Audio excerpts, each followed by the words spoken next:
Hello all, welcome back to Sew Granny Sew.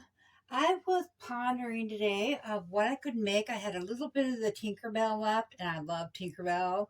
And then some other fun fabrics here that I had gotten scraps in one of my orders online. So I had gotten some scraps, and I had these left over from a turn pack. I thought, well, what can I put together and make a couple more with Tink to put into our disappearing four patch quilt with all the nostalgic cartoons from back in the late 70s, early 80s. So Peter Pan was back then. So I thought, well, I'll put Tink in there. So I got a couple fussy cut squares of her that this works perfect for.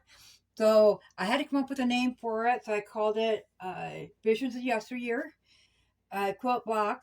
So we will just start off. We need your fussy cut square 5x5, whatever that may be. Some kind of coordinating fabrics to go with it, 2 of each 5x5. So we're going to start off by taking these and laying them on point and lining up those corners, and we will just cut it like we do with the half square triangle from corner to corner. And then these can all be set aside for later. So we're going to take the two colorful ones here, and we're going to fold them in half diagonally, and we're going to go ahead and iron those flat. So I'll get that done, and I'll meet you back here. Have both those ironed flat, and we're going to leave them whole. So then we're going to decide that, like, this is a directional fabric, and we want a little peephole to show Tinkerbell. So we're going to put it on the square like this.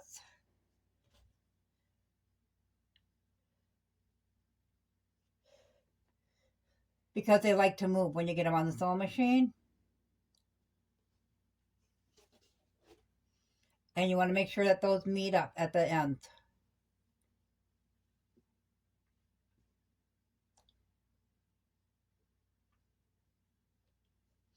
So I thought at first I could do a cathedral window block with it, with Tink. But that's a big, long, drug out block. I'm not into that much work on a single quilt block. That's something for when you have lots of time, like in the winter time. So we're going to go ahead and bring it to the sewing machine and do a 1/4 inch seam all the way around the block, and I'll meet you back here. Okay, we have that finished there. And now we're going to just take our seam and open that up, and I did about that far. And I'm going to throw a pin in each side until I can get it to the ironing board and iron that down. And you can go back as far as you'd like with them. Just make sure that these ends lay flat.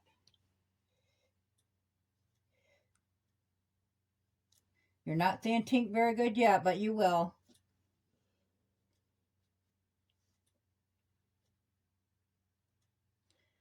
Okay, we'll bring that to the ironing board and get that ironed flat, and then we'll bring it to the sewing machine and stitch around just the very outside of that edge. I can show you how to finish it off.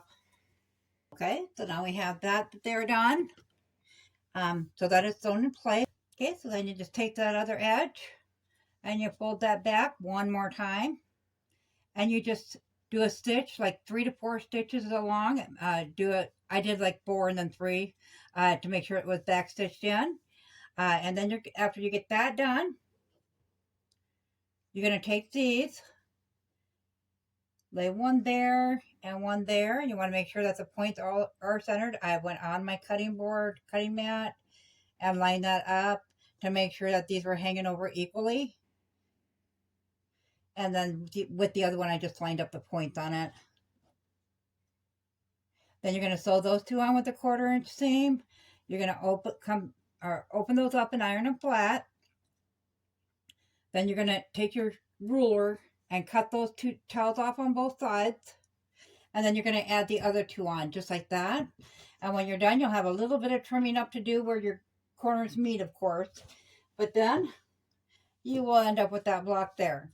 Now, the reason I only top stitched right here, just a couple stitches, I was actually going to do it by hand, but I figured machine would be easier, is if you go to quilt that in, you wouldn't want that line of stitching there and then plus whatever you're quilting it in with. It's very little fabric at that left. And I wanted to make sure to incorporate it in the quilt. So this turned out perfect to do this with. I needed 2 squares of it, and I had just enough to make 2 squares of the Tinkerbell. Of course, we will have to put like a 1-inch frame around it. That quilt are 8.5, and this is only 7.5. Other than that, though, I think it's good to go. So I really do like the fact that it kind of shapes an eyeball. So it looks like, a vision of the past, a vision of yesteryear. So there it is, guys, our latest addition to our nostalgic cartoon quilt we're in the process of making with the disappearing 4 patches. I was able to incorporate Tinkerbell that way. So I'm pretty happy about that. Now I just got to find Peter Pan and get him in there. So comment below and tell me what you think of this. If you found this video useful, give it a big thumbs up as it really helps our channel grow. If you haven't subscribed yet, go ahead and hit that subscribe button because we'd love to have you here at So Granny So. Thanks all. Have a good day. Bye.